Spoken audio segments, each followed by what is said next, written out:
निधिवन का रहस्य, जहां रात होते ही प्रकट होते हैं राधा कृष्ण। वृंदावन की अद्भुत लीला का रहस्य जानिए।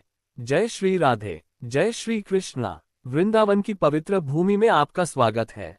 वही भूमि जहां हर कण में प्रेम बसता है, हर हवा में भक्ति गूंजती है और हर रात घटती है एक ऐसी दिव्य लीला जिसे देखने की हिम्मत कोई नहीं कर पाता। कहा जाता है, जब सूर्य डूबता है और निधिवन के द्वार बंद हो जाते हैं, तब इस वन में कुछ ऐसा घटता है जो मानव दृष्टि से परे है। तुलसी के पौधे गोपियों का रूप ले लेते हैं, बांसुरी की मधुर तान गूंज उठती है और स्वयं श्री कृष्ण राधा रानी के संग रास रचाने आते हैं। पर क्या ये सच है? क्या आज भी हर रात निधिवन में राधा कृष्ण प्रकट होते हैं, या ये सिर्फ आस्था का अद्भुत चमत्कार है? आइए आज हम चले उस रहस्यमय संसार की ओर, जहां प्रेम, भक्ति और दिव्यता तीनों एक साथ जीवित हैं। तो अंत तक जुड़े रहिए, क्योंकि यह कथा केवल सुनने की नहीं, महसूस करने की है। वृंदावन की वह पावन भूमि जहां हर श्वास में राधा और कृष्ण का नाम बसा है, आज भी अपने भीतर एक ऐसा रहस्य छिपाए बैठी है जो युगों से भक्तों के हृदय को रोमांचित करता रहा है। यमुना तट की उसी दिव्य धरा पर स्थित है निधिवन, जहां हर दिन सैकड़ों हजारों भक्त माथा टेकने आते हैं। पर रात ढलते ही एक ऐसा नियम आरंभ हो जाता है जिसकी अवहेलना कोई नहीं कर सकता। कहा जाता है कि सूर्यास्त के बाद जब अंतिम आरती संपन्न होती है और मंदिर के द्वार बंद कर दिए जाते हैं, तब इस भूमि पर कुछ ऐसा घटता है जिसे कोई मानव न देख पाया है, न देख सकता है। भक्त कहते हैं, जब संसार निद्रा में होता है, तब स्वयं श्री कृष्ण राधा रानी संग इस वन में प्रकट होते हैं और यहाँ रासलीला करते हैं। ये कथा कोई कल्पना नहीं, ये श्रद्धा और अनुभवों की परिणति है। निधिवन के भीतर घुसते ही एक अलौकिक शांति का अनुभव होता है। सैकड़ों तुलसी के वृक्ष यहाँ एक दूसरे से लिपटे हुए दिखाई देते हैं, मानो किसी ने प्रेम से उन्हें बाहों में भर लिया हो। वृंदावन के लोग कहते हैं कि ये साधारण वृक्ष नहीं, बल्कि ब्रज की वे गोपियां हैं जिन्होंने श्री कृष्ण के चरणों में अपना तन, मन और प्राण समर्पित कर दिया था। दिन के समय ये वृक्ष के रूप में रहते हैं और जैसे ही रात्रि होती है, ये सभी दिव्य स्वरूप में प्रकट होकर श्री कृष्ण के साथ रास रचाने आती हैं। रात होते ही निधिवन के द्वार बंद कर दिए जाते हैं, किसी को भी वहां रुकने की अनुमति नहीं होती। यहाँ तक कि आसपास के मकानों के लोग भी रात को अपनी खिड़कियां बंद कर लेते हैं। उनका कहना है कि जैसे ही अंधेरा फैलता है, निधिवन के भीतर से बांसुरी की मधुर तान सुनाई देने लगती है, घंटियों की झनकार गूंजती है और कभी कभी नृत्य के पक्षियों जैसे स्वर सुनाई देते हैं। उस समय आसपास के पशु पक्षी तक मौन हो जाते हैं। न कोई कुत्ता भौंकता है, न कोई उल्लू बोलता है। प्रकृति जैसे स्वयं उस दिव्यता की साक्षी बनकर शांत हो जाती है। निधिवन के मध्य में एक छोटा सा कक्ष है जिसे रंग महल कहा जाता है। ये वह स्थान है जहां कहा जाता है कि राधा और कृष्ण रास के पश्चात विश्राम करते हैं। हर संध्या यहाँ के पुजारी मंदिर की सफाई करते हैं और श्री कृष्ण व राधा रानी के लिए श्रृंगार का सामान सजाते हैं। राधा के लिए कंघी, बिंदी, वस्त्र, पान और श्री कृष्ण के लिए माखन, मिश्री और जल, सब कुछ बड़े प्रेम से सुसज्जित किया जाता है। फिर द्वार बंद कर दिए जाते हैं। जब अगली सुबह पुजारी लौटते हैं तो वे देखते हैं कि सब कुछ वैसा नहीं रहा। पान आधा खाया हुआ होता है, माखन घट चुका होता है, श्रृंगार का सामान बिखरा हुआ होता है, मानो किसी ने उसका उपयोग किया हो।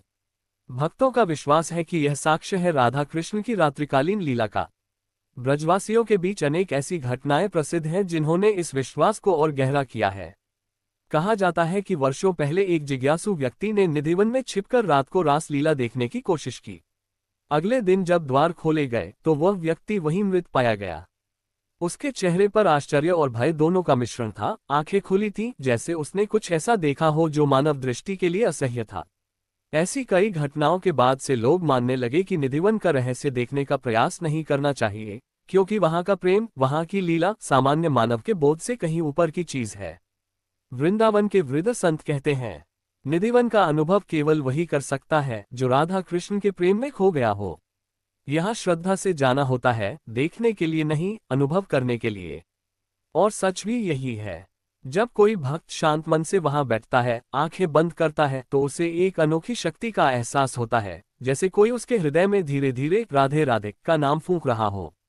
भागवत पुराण में कहा गया है कि रासलीला कोई लौकिक घटना नहीं थी, वह आत्मा और परमात्मा का मिलन थी। जब श्री कृष्ण ने अपनी बांसुरी की धुन छेड़ी तो ब्रज की प्रत्येक गोपी अपनी अपनी सीमा तोड़कर उस ध्वनि की ओर खींचती चली आई। वह प्रेम न देह का था, न आकर्षण का, वह पूर्ण समर्पण था। हर गोपी के साथ श्री कृष्ण स्वयं नृत्य कर रहे थे क्योंकि वे सर्वव्यापक हैं। जब हम निधिवन की बात करते हैं तो हमें ये समझना चाहिए कि यहाँ जो भी घटता है वह भौतिक नहीं बल्कि आध्यात्मिक स्तर पर घटित होता है। विज्ञान की दृष्टि से यदि देखें तो निधिवन के वृक्षों की संरचना आश्चर्यजनक है। वे जोड़े में उगे हैं, एक दूसरे से लिपटे हुए। और आश्चर्य की बात यह है कि वृंदावन की तपती धूप में भी ये कभी सूखते नहीं। वैज्ञानिक कहते हैं कि शायद यहाँ की मिट्टी या नमी विशेष है, पर भक्तों का कहना है यहाँ की नमी नहीं, ये तो भक्ति की नमी है जो कभी सूखती नहीं। जब भक्त वृक्षों के बीच से गुजरते हैं तो उन्हें ऐसा लगता है जैसे ये तुलसी के पौधे जीवित हैं, जैसे उनमें प्रेम की धड़कन हो। निधिवन का वातावरण रात होते ही पूरी तरह बदल जाता है। आसपास के निवासी बताते हैं कि वहां एक दिव्य सुगंध फैल जाती है। हवा में ऐसा संगीत गूंजने लगता है जो कानों से नहीं, हृदय से सुना जा सकता है। और उसी क्षण जब संसार गहरी नींद में होता है, कहा जाता है कि श्री कृष्ण और राधा रानी अपने प्रेम की अनंत लीला रचते हैं। वे किसी के सामने नहीं आते क्योंकि वह लीला शुद्ध प्रेम की लीला है जो केवल आत्मा के स्तर पर देखी जा सकती है। कभी कभी भक्त जब निधिवन में प्रवेश करते हैं तो उन्हें लगता है कि यहाँ की हवा भी भक्ति से भरी है। हर पत्ता, हर शाखा जैसे राधे श्याम का जप कर रही हो। जो यहाँ जाता है वह बिना बोले ही राधा के नाम में डूब जाता है। और यही निधिवन का चमत्कार है, ये हमें देखने नहीं, महसूस करने की प्रेरणा देता है। कहा जाता है कि निधिवन के पास स्थित स्वामी हर्षानंद जी महाराज ने अपने जीवन के अंतिम वर्षों में कहा था, निधिवन का रहस्य भगवान की मर्जी के बिना कोई नहीं जान सकता। यहाँ प्रेम अपने सबसे शुद्ध रूप में विद्यमान है। उनके अनुसार जो व्यक्ति पवित्र मन से निधिवन में आता है वह भीतर एक शांति, एक संतुलन का अनुभव करता है जो जीवन भर उसके साथ रहता है। निधिवन हमें ये सिखाता है कि सच्चा प्रेम कभी दिखाने की चीज नहीं होती, वह तो अनुभव की वस्तु है। राधा और कृष्ण का प्रेम देह का नहीं, आत्मा का है। उसमें कोई अपेक्षा नहीं, कोई स्वार्थ नहीं, केवल समर्पण है। यही कारण है कि जब भक्त राधे श्याम का नाम लेते हैं तो उनके भीतर की अशांति स्वतः शांत हो जाती है। वृंदावन की मिट्टी में राधा कृष्ण के प्रेम की सुगंध आज भी बहती है। जब आप निधिवन में कदम रखते हैं तो ऐसा लगता है जैसे आप किसी और लोक में प्रवेश कर गए हों, जहां हर कण में दिव्यता बसती है। यहाँ का रहस्य केवल कहानियों में नहीं, वह हर उस भक्त के अनुभव में जीवित है जिसने कभी वहां जाकर मन से राधे राधे कहा हो। भक्तों का विश्वास है कि निधिवन में रात में रास लीला अब भी होती है, पर केवल वही आत्माएं उसे देख पाती हैं जो अहंकार से मुक्त हैं। क्योंकि निधिवन की लीला देखने के लिए आंखें नहीं, प्रेम चाहिए। जो प्रेम का पात्र है वही उसकी झलक पा सकता है। जब हम इस रहस्य की तह में जाते हैं तो समझ में आता है कि यह केवल एक कथा नहीं बल्कि एक दर्पण है जो हमें बताता है कि प्रेम क्या होता है। राधा और कृष्ण का प्रेम शरीर का नहीं, वह आत्मा का संवाद है। वह बंधन है जिसमें कोई वचन नहीं, कोई शर्त नहीं, केवल भक्ति है। यदि कभी आपको वृंदावन जाने का अवसर मिले तो निधिवन जरूर जाइए, पर उसकी मर्यादा का पालन कीजिए। सूर्यास्त के बाद वहां न रुकिए क्योंकि वह समय मनुष्यों के लिए नहीं, ईश्वर के लिए है। दिन में वहां दिया जलाए, तुलसी के वृक्षों को प्रणाम कीजिए और मन ही मन कहिए राधे श्याम। बस इतना ही पर्याप्त है कि निधिवन आपके भीतर भी प्रकट हो जाए। निधिवन हमें ये सिखाता है कि भक्ति और प्रेम सबसे बड़े रहस्य हैं जिन्हें शब्दों में नहीं बांधा जा सकता। जब कोई मनुष्य उस प्रेम में डूबता है तो वह निधिवन का हिस्सा बन जाता है। उसके भीतर वही मधुर बांसुरी बजने लगती है, वही रास, वही लीला, वही शांति प्रकट होती है। तो हृदय से कहिए जय श्री राधे, जय श्री कृष्णा।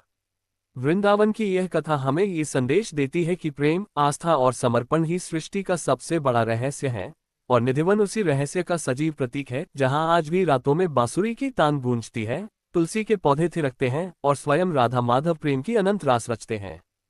प्रिय दर्शकों, निधिवन का रहस्य भले ही विज्ञान की नजरों में अब तक अनसुलझा हो, पर भक्तों के हृदय में ये सत्य आज भी उतना ही जीवित है जितना युगों पहले था।